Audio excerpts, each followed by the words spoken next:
এই গল্পের সাথে বাস্তবের কোনো মিল নেই। এই গল্পটি নির্মিত করা হয়েছে শুধুমাত্র বিনোদনের জন্য। তাহলে শুরু করা যাক গল্পের নাম আপুর বয়ফ্রেন্ড। পর্ব 7, লিখেছেন নীল আকাশ। আমি ক্লান্তির সুরে বলি, বেশি না রে আপু, সবাই জোর করছিল তাই এক হাড়ি খেয়েছি। এটা বলে আমি বিছানায় পড়ে যাই। তারপর আর কিছু মনে নেই। জ্ঞান ফিরলে নিজেকে হসপিটালে আবিষ্কার করি। আপু পাশে বসে আছে, তার পাশে ছেলে নিশাদ বসেছিল। আমায় জেগে যেতে দেখে দৌড়ে আমার কাছে এসে আমার হাত ধরে বলে, এখন কেমন লাগছে তোর?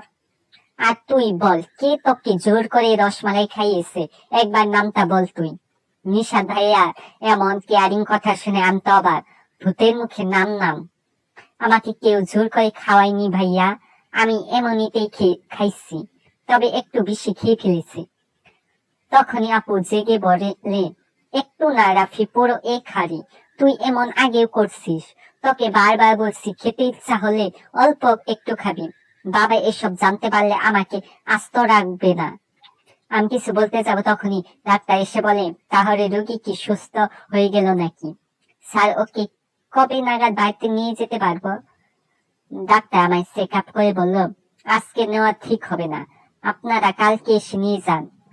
বলে ডাক্তার চলে যায়। আপু রেগে আমার কাছে এসে বলে, তোর জন্য আমাকে আমার আর নিশাতে ক্লাসটা মিস গেল। মাঝে মাঝে এমন কাণ্ড ঘটাবি। আপু আরো কিছু বলতে যাবে, তখন নিশাত আপুকে শান্ত করে বলে, আরে ছেড়ে দাও তুমি। আমি মাথা নিচু করে শুধু সব শুনছিলাম। আমারও তো ক্লাসগুলো মিস গেল। ধ্যাৎ ধ্যাৎ। আপু আমার জন্য খাবার বানিয়ে আনতে গেছে। নিশাতও কোথায় গেল বুঝতে পারছি না। হঠাৎ নিশাত কেবিনে ঢুকে। আমার ওই দিন সকালের কথা মনে পড়ে যায়। আমি লজ্জায় মাথা নিচু করে বলি, ভাইয়া একটা এক কথা বলি। আমি আসলে ওই দিন ইচ্ছা করে আপনার দিকে তাকাইনি। আপনি কিছু মনে করবেন না প্লিজ। নিঃশ্বাস মুচকি হাসি দিয়ে চেয়ারে বসে পড়ে। আমি রেগে বলি, কি হলো, কিছু বলছেন না যে? নিঃশ্বাস চেয়ারটাকে আমার বেডের কাছে এনে আমার চোখে চোখ রেখে বলে, বুঝলাম। এখন কেমন লাগছে তোর? আমি হাসি দিয়ে বলি, অনেকটা বেটার। পরে এখানে গেট হয়ে বসে থেকে আমার মাজা ব্যথা হয়ে গেল। এদিকে নিশাত এক দৃষ্টিতে আমার দিকে তাকিয়ে আছে। আমি কেমন যেন লজ্জায় পড়ে গেছি। হঠাৎ নিশাত আমায় অবাক করে দিয়ে বলে, তুই প্রেম করস? আমি রেগে বলি, কখনোই না। আমি আপনাদের মতো এত নোংরা না, বুঝলেন? রাস্তার মধ্যে চুম্বাচাটি করা আমার স্বভাব না। নিজের সাথে অন্য কাউকে তুলনা করবেন না। নিশাত এসব শুনে আবারও রেগে চেয়ার থেকে উঠে চুলে হাত দিয়ে বলে, এখন যদি তুই সুস্থ থাকতে তাহলে কানের নিচে ঠাস ঠাস করে চর মারতাম, বেঁচে গেলি আজ। আমি ভয়ে পাশে থাকা গ্লাস থেকে পানি খেলাম। নিশাত এবার নিজেকে শান্ত করে বলল, কাউকে পছন্দ করস কিংবা কেউ তাকে পছন্দ করে? আমি একটা মুচকি হাসি দিয়ে বললাম, আপনি কি পাগল ভাইয়া? আমাকে আবার কোন পাগল পছন্দ করবে বলুন তো? আর আমার পছন্দ এসব নিয়ে আমি কখনো ভেবেই দেখিনি। সত্যি বলতে ভাবার সময়ও পাইনি।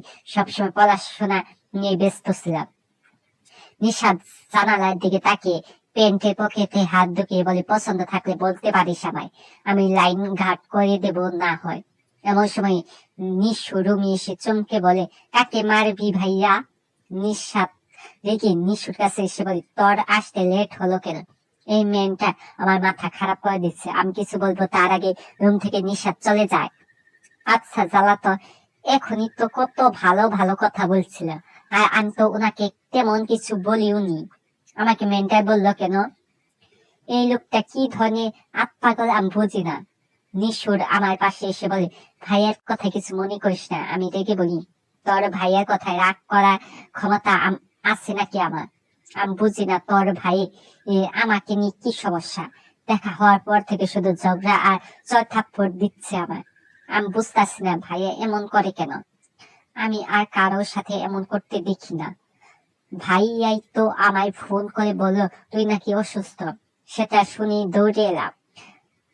আমার সাথে নিশাতে থাকতে এতটাই বিরক্ত লাগছিল যে নিশুকে ডেকে আনলো। আমার সব দোষ।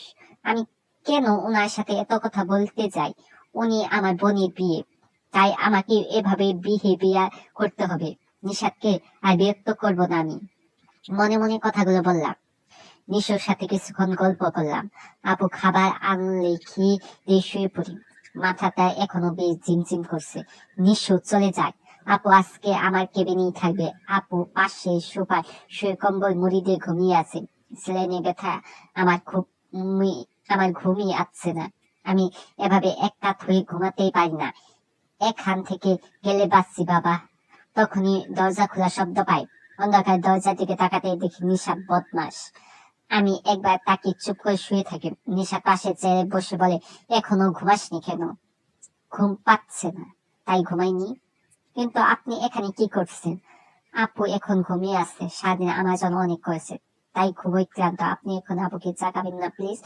নিশাতকে দেখে মনে হচ্ছে সে ভীষণ রেগে আছে। আমি ভয়ে অন্যদিকে ফিরে যাই। নিশাত তারপর নিজের রাগকে কন্ট্রোল করে বলে, আমি জিজ্ঞেস করছি তুই ঘুমাসনি কেন? আমি ভয়ে গলা কাঁপাতে করে বলি, না মানে আমি এক সাইড হয়ে ঘুমাতে পারি না। নিশাত এটা শুনে কানে হেডফোন লাগিয়ে জানালার পাশে গিয়ে দাঁড়ায়। আমি একটু ভয় ভয় বলি, আপনি কোথায় ঘুমাবেন? বুঝলাম গানের শব্দে কিছু শুনতে পেল না। আমি আর কিছু না বলে ঘুমানোর চেষ্টা করলাম। সকাল 6টা। আজ এ পর্যন্ত